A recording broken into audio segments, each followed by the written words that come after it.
Hello everyone, back again. Second time around. Brian Jennings. This channel exists as a method of therapy for me to process my pathological relationship with Quentin Tarantino. I am the reason that Quentin canceled the movie Critic last April. Right? And when I didn't bend to his psychic whim, he and the cabal of degenerates that surround him entered into a Faustian covenant to compel me to lose my mind and blow my brains out. On some level, he's succeeded, right? But in the same sense, right, the pendulum swings both ways, right? And so we're talking about it now because my anxiety has hit a fever pitch. His evil has hit a fever pitch as well. Right? But I live in a perpetual state of fear that he's going to hit his breaking point psychologically and send someone to blow my fucking head off because then he has no more problems. Right? So I've written a novelization of my experiences. It's called Building a Coven, as in a witch's coven. Right? And even though it wasn't my idea, it's his idea. It's the perfect fucking title. Because if I don't have people, right, holding him accountable, right? If I don't have my coven of clairvoyance like he has his, when he kicks his film back off in December, if we have not reconciled, he will torture me with a palpable evil that no court can ever try him on and he can always deny. Right? This is the game, right? We've been locked in a savage psychic siege for going on 2 years now. Quentin is a powerful psychic clairvoyant who remote views people and jumps into the mind of the actors in his films. He sees movies as the ultimate expression of occult intention, right? I am the most powerful clairvoyant of the millennial generation, right? So this is why the channel exists. We're talking about it. Between the first video and now, I've been doing several things, actually. Here's, right, what is that? Right? Atlantis. Right? So, Poseidon and his wife Cleito had 5 sets of twins, 10 sons. Right? So, right? 10 pentagrams, 10 pentagons, right? And then 10 pentagrams above it. Right? And so if I keep going, and I suppose I will in due time, that there would be 10 of these all the way around. Right? So, perhaps some of you might be wondering, if any of you watched my previous video, where does this guy get off calling himself a 33rd degree Freemason? 1 second.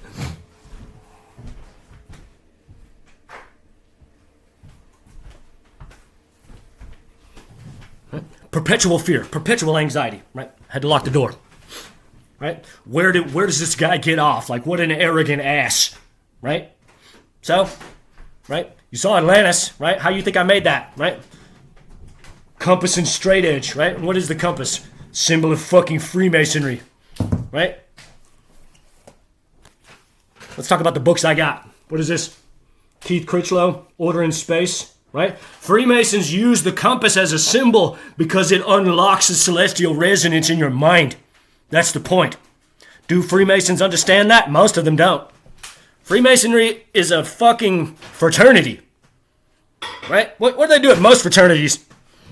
Get drunk and make fools of themselves, right? But the motto is making good men better, right? So it's a way for men to come together, right? Discuss their ignorance, figure out how to give back to the community in a palpable way, right? And this is all fine. You don't have to, right? You can be a good Mason and have nothing to do with the mystery traditions.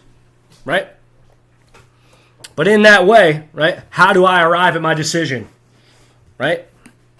Fourfold. What's that? Morals and Dogma. Albert Pike. Already read. 1,000 pages. Right. What's that? Esoterica. Albert Pike. Already read it. Right? There's only 6,000 of these books. Right? And the 2 that I got today that I'm stoked on, right? The Book of the Words, right? Albert Pike, right? Again, 1 printing, that's it, right? All these books are out of print. And the real jewel, right? And I'm going to take a second to give a shout out to this guy. Came from the Illuminated Library. He put the book in this beautiful wrapping. Put my name, right? The A is a compass and square, right? It's a really nice touch with the wax. Right? It's a beautiful, beautiful packaging. And here's the book, of course. Such a beautiful book. The Illuminated Library, right? They have an eBay page, right? They sell badass books on esotericism, right? And so the bookmark that he gave me says, "Dear reader, thank you for your purchase of this selection from the Illuminated Library. It is truly appreciated. I hope this book brings you countless hours of reading enjoyment and earns an honored place upon your bookshelf for many years to come. I'd love to hear from you and hope to serve you again someday. Your feedback is greatly appreciated." Class. All class. Right? And he was actively speaking to me because I put the wrong address and I managed to still get them. Right? But, right? My point is that, like, I don't say these things haphazardly, right? Like, I don't say them to be an arrogant ass. Right? Right? That I could, right? And so Freemasonry is an extension, right? It's one branch of the esoteric wisdom tree, right? Occult intention tree, right? Right? So, I could talk about Manly Parmahal. I could talk about H.P. Blavatsky. I could talk about Hermeticism, right? And there's, of course, that's all mentioned in Pike, right? That he's his own master. That's the point, right? What's that? 7-pointed star, right? Right? Prime number magic, right? That all these things are connected, right? Right? So how you make that sign? How you make that symbol? With that. That's how. Right? They don't talk anything about construction in Freemasonry, in practical Freemasonry, right? That it's all allegories, right? The rough ashlar, the perfect ashlar, right? The hammer, it's like all of the practical things that you're doing in the lodge, right, have nothing to do with the savage mathematical rigor associated with this drafting compass, right? But the Masons of the 12th century, of the Gothic era, right, that built those grand cathedrals over 200 years, right, they did use them, right? Right? Undoubtedly, it was used for the construction of the pyramids, right? And so that's what's taught in this book, John Michel, How the World is Made. And I'm reading it, and it's so lovely. It's so fucking wonderful that the geometer's creation, right, is rooted in all of these bizarre mathematical qualities. And I've read the book before, but it's wild. It's wild, like how specific it all is. Like when you just kind of like. Anyway, I'll probably do its own video on it once I read it all the way through. I've already made all of the constructions. But that's where Atlantis comes from. Atlantis comes from the back of that. Right? So the structure of the town, right, is rooted in Plato's espousal of it having Poseidon having 10 sons, right? There's 10 kings of Atlantis, right? So it's structured in 10. Right? So there's one 10-sided polygon in the center, and then there's 10, and then there's 20, and then there's 30, and it just keeps going on and on and on and on and on and on and on forever, right? And it becomes more and more like a circle as you get wider out. Right? So, the last thing that I'll say is that this book is a revelation. I was looking through it. Wild. This guy, Keith Critchlow, rest in peace, very sage, wise man. And this was in 1966 when he was a young man. Right? There's something to be said about that, right? That this was written when Coxeter was a young man in the 20s. Right? Ken Kesey said that writing is a young man's game. Right? That you gotta be young to like hold all those things in your head. And I don't think that that's necessarily true. Right? For sure, Mason and Dixon is Pynchon's best one, and he was in his 50s. Right? But there's something about innovation, inspiration, right? It's like you're channeling perhaps to a higher degree.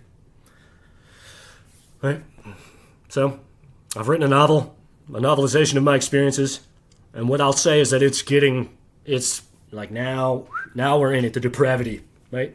The fucked up conspiracy to compel me to madness, right? So, Tribeca has come and gone now. Right? I've seen fish, which is clam. Trey Anastasio is involved. I wrote them a bunch of letters, right? And when I realized that Quentin just wants me to die, that he's just fucked up in his head, I said, I want you to send me everything that you received that involves me. Right? And they said nothing. Right? Let's just like think about this for a second. Let's just simple logic, like you're in a band, right? You're in a famous band, right? And you got a fan that's writing you letters, right? Right? This fan, he's been coming to see you for years. He spent every dollar he ever earned, right? Right? And so he reaches out to you and he says, I just feel like something's weird about like what's going on here. I want you to just send me everything that involves me. That's all. If in this hypothetical situation, right, the truth was that this fan, this big fan of yours, had sent you 4 or 5 letters and that he was mentally ill, right? Why wouldn't they? Right? Why wouldn't they send the letters to the fan and say, "We could tell that you're struggling. We know that, right? We know that you're suffering. Please know that we love you. Thank you for supporting us." Right? Unless they don't respect their fans. Right? But, right? If one of those correspondences is from Quentin slandering me, right? If he threw me right under the bus, right? Then it behooves them to cast their allegiances with evil, especially if he threatened to torture them. Right?